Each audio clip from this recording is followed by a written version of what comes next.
Hello everyone, good morning. Welcome back to my another vlog. कैसे हैं आप लोग? उम्मीद है बहुत अच्छे होंगे फ्रेंड्स, और अपने लाइफ में ज़रूर सक्सेस की तरफ आगे कदम बढ़ा रहे होंगे फ्रेंड्स। रात में बारिश हुई। आजकल मौसम बड़ा अजीब तरीके का हो रखा है, समझ में नहीं आता है क्या है। डेली शाम को आंधी तूफान आता है, हल्की बूंदाबांदी होती है और सुबह ये सब देखने को मिलता है। बड़ा समय लगता है ये सब साफ़ वाफ करने में। फ़िलहाल तो मेरे बच्चे और हस्बैंड सब लोग गए बाहर घूमने दिल्ली, और मैं मम्मी पापा घर पर हैं। मैं गई नहीं क्योंकि मेरी तबीयत ठीक नहीं थी। जब टिकट बुक हुई थी उस टाइम मेरी तबीयत ठीक नहीं थी, तो फिर उसके बाद मैंने कहा अब करवाने का कोई मतलब नहीं। अनदर बोगी मिलेगी, अनदर सीट मिलेगी, फिर रहने दीजिए, आप ही लोग हो आइए। और वैसे भी मेरी तबीयत कुछ ठीक नहीं लगती, इस वजह से मैंने जाना बेटर नहीं समझा। बच्चे घर पर है नहीं, हस्बैंड भी नहीं है, तो मतलब खाने पीने की इतनी टेंशन रहती नहीं है। हम लोग सुबह कुछ बना खा लेते हैं, वरना ज़्यादा कोई ज़रूरी नहीं होता कि सुबह कोई कुछ खाता ही नहीं है ज़्यादा। तो मैं यहाँ सबसे पहले अपनी जो मेरा रूटीन है स्टडी का, उसको मैं स्टार्ट कर देती हूँ। अभी सुबह के तकरीबन 7:30 ही बजे हैं और मैंने अभी तक नहाया धोया कुछ भी नहीं, बस ब्रश मंजन करके एक गिलास पानी पी करके मैं बैठ गई हूँ अपना पढ़ने के लिए। तो अभी मैं यहाँ हिस्ट्री पढ़ रही हूँ, और हिस्ट्री में जो मुझे पढ़ना है वो मराठा साम्राज्य तक पढ़ना है। अपना जो भी मेरे नोट्स कंप्लीट हैं उसमें से, तो और बाकी जो टारगेट होगा वो मेरा अकॉर्डिंग टू डिकोड एग्ज़ाम की स्टडी से होगा। फ्रेंड्स, आज का पूरा दिन मेरा सिर्फ स्टडी ब्लॉक से ही रिलेटेड है, और ये मेरा सेकंड स्लॉट है। सेकंड स्लॉट में मैंने फ़िज़िकल ज्योग्राफी स्टार्ट किया है। जो मेरे हैंड रिटन नोट्स हैं उसी में से मैंने पढ़ना शुरू किया है। तो यहाँ सबसे पहले क्लाइमेटोलॉजी का टॉपिक है, तो उसी को ही मैंने स्टार्ट किया है। देखिए, स्टार्टिंग में जैसे मेरे नोट्स में प्रिपेयर है मौसम और जलवायु में अंतर, इसके बाद फिर वायुमंडल और उसका संगठन किन किन चीज़ों से हुआ। और सबसे ख़ास बात कि आज मैंने टाइमर लगाया था, तो तकरीबन 50 मिनट के आसपास मैंने हिस्ट्री पढ़ी थी, और 85 मिनट के आसपास मेरा सेकंड जो टॉपिक है ज्योग्राफी सेकंड सब्जेक्ट, उसमें के जो टॉपिक्स हैं उसको पढ़ने में जाएगा। तो टाइमर लगाने से ना एक बेनिफिट ये मिलता है कि हमें ये पता चलता है कि हमने कितना सीरियस होकर पढ़ाई किया है। सेकंड थिंग, नेक्स्ट डे हम उससे ज़्यादा पढ़ने की कोशिश करते हैं। वैसे मेरा टारगेट सिर्फ 5 या 6 घंटे है, जिसमें मेरी क्लासेस भी रहेंगे। इन सबको मिला करके मैंने 6 घंटे का टारगेट लिया है, क्योंकि अचानक से हम 12 घंटे नहीं रख सकते हैं। क्लासेस मेरी लगभग 2 ही क्लास हैं जो मैं करूँगी। एक यूपी जीके की क्लास करूँगी, और एक पत्र लेखन की क्लास करूँगी, और एक करंट अफेयर की क्लास भी मुझे करनी है।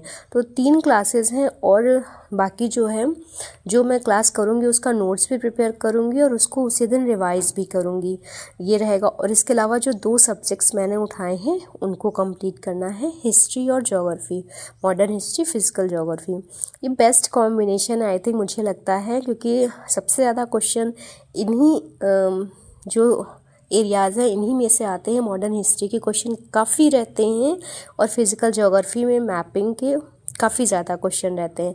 तो सबसे पहले मैंने इन्हीं को उठाया है। और जैसा कि आप सबको पता है फ्रेंड्स, आर ओ 2023 का रिज़ल्ट अनाउंस हो चुका है। देखकर थोड़ी अंदर से तकलीफ़ भी हुई कि इस लिस्ट में हमारा भी नाम आना था, बट नहीं आया। लेकिन खुशी इस बात की हुई कि जिन्होंने अपना 100% दिया उनका रिज़ल्ट हो गया। उनका लक उनके साथ था कि उनका सिलेक्शन हो गया। बट सच में मतलब रिज़ल्ट देख कर के रोना ही आ रहा था कि कैसे क्या हो गया। लेकिन कुछ कह नहीं सकते, जो कुछ भी होता है सब ऊपर वाले की मर्ज़ी से होता है, और वो जो कुछ भी करता है हमारी लाइफ में अच्छे के लिए करता है। हमने जितनी मेहनत करी थी उतने में हमारा सिलेक्शन नहीं होना था, इस वजह से नहीं हुआ। हमें इस बार उससे ज़्यादा मेहनत करनी है, और सही तरीके से मेहनत करनी है, इधर उधर भटकाव नहीं रखना है, तो उसमें चांसेस ज़्यादा होंगे हमारी सक्सेस के। देखो यार, कहीं ना कहीं मिस्टेक हमारी भी होती है, क्योंकि हम ना 4 दिन पढ़ लेते हैं, फिर 2 दिन का गैप, वो 2 दिन का गैप कब 2 हफ्ते का बन जाता है पता ही नहीं चलता है। हमें सक्सेस पाने के लिए ना हर दिन खुद से लड़ना पड़ेगा। हर दिन 6 घंटे अपने आप को देना ही पड़ेगा अपनी पढ़ाई को लेकर के। मतलब जैसे हमारे लिए डेली नहाना ज़रूरी है, डेली खाना ज़रूरी है, ठीक उसी तरीके से जब तक हम डेली पढ़ना नहीं शुरू करेंगे तब तक हमें नहीं लगता कि किसी को सक्सेस मिलती है। तो अब तक की जितने भी मैंने रिज़ल्ट्स देखे हैं, मार्च से देख ही रहे हैं, यूपीएससी का आया, फिर पीसीएस का आया, फिर अभी असिस्टेंट का भी आया है, आरओ का भी आ गया है। मतलब ये सारे रिज़ल्ट्स जिनके नाम आ रहे हैं लिस्ट में, उन्होंने अपने आप को समय दिया है, अपनी नींद को साइड में रख करके अपने सिलेबस को कंप्लीट किया है, प्रैक्टिस करी है क्वेश्चन की, तब शायद वो आज लिस्ट में अपना नाम देख पा रहे हैं। तो मतलब जैसे मैं वॉइस ओवरिंग भी कर रही हूँ, मुझे थोड़ा थोड़ा अंदर से रोना ही आ रहा है कि मतलब क्यों नहीं हुआ प्री। काश कि जो मिस्टेक्स हो रही थी वो ना करते, काश कि कोई गाइडेंस करने वाला मिल जाता। बट खैर छोड़ो, जो हो गया सो हो गया, उसको रिग्रेट करने का कोई मतलब नहीं है। तो भाई आप भी अगर चाहते हो कि इस बार लिस्ट में आपका नाम हो तो नोटिफिकेशन का वेट मत करिए, अभी से पढ़ना शुरू कीजिए। अप्रैल स्टार्ट हुआ है, अप्रैल मई जून 3 महीने आप पढ़िए। आपको जून के लास्ट या जुलाई के स्टार्ट में आपको कहीं ना कहीं नोटिफिकेशन ज़रूर मिलेगा। तो नोटिफिकेशन के चक्कर से वीडियो स्क्रॉल करते रहो या बार बार साइट चेक करते रहो, ऐसा मत करो। उन सबसे बेटर है कि अपने आप को समय दो। जो भी आपके पास नोट्स हैं उनको पढ़ना शुरू करो। अगर नोट्स नहीं है तो बहुत सारे ऑनलाइन कोर्सेज हैं, भाई किसी एक कोर्स को परचेज़ ज़रूर कर लो, क्योंकि आपको जब तक एक गाइडेंस नहीं मिलती है ना, आप सही ट्रैक पर चल ही नहीं सकते हो। वही कहते हैं ना, ट्रेन अगर उसको सिग्नल ना मिले तो वो गलत ट्रैक पकड़ लेती है। ठीक उसी तरीके से स्टूडेंट लाइफ भी होती है। अगर हमें किसी भी तरीके का राइट वे नहीं मिलेगा तो हम गलत पटरी पर ज़रूर चले जाएंगे। तो मैंने डिकोड एग्ज़ाम का कोर्स परचेज़ किया है। मैं यहाँ किसी भी तरीके का एडवर्टाइजमेंट नहीं कर रही हूँ, बट मैं जिससे पढ़ रही हूँ मैं सिर्फ वो आपको दिखा रही हूँ। तो मैं यहाँ पर अभी कर रही थी उसकी क्लास, यूपी जीके की क्लास करी। उसके बाद जो सेकंड क्लास करी है वो मैंने करी है पत्र लेखन की। उसके बाद फिर यहाँ मैंने जो करंट अफेयर्स करे थे उसके नोट्स बनाए थे, और जो यूपी जीके की क्लास करी थी ये उसके नोट्स मैंने लिख लिए थे। यूपी जीके में जो वही करवाया था ना, जनगणना वाला टॉपिक था, तो उसको मैंने कंप्लीट कर लिया। क्योंकि ये टॉपिक ऐसे हैं जो मेरे जो भी टारगेट्स चल रहा है, जिनका टेस्ट होता है टेलीग्राम पर, ये वो टारगेट्स हैं।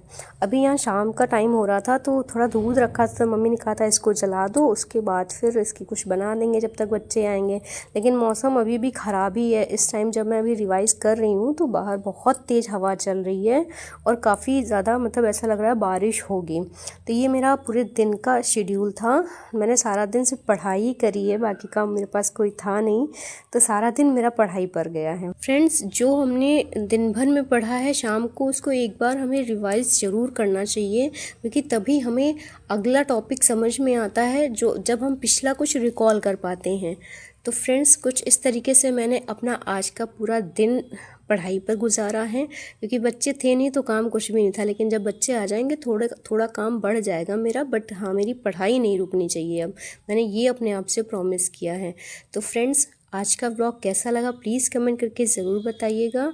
मैं मिलती हूँ आपसे कल एक और नए खूबसूरत सी वीडियो में अपने स्टडी ब्लॉग के साथ।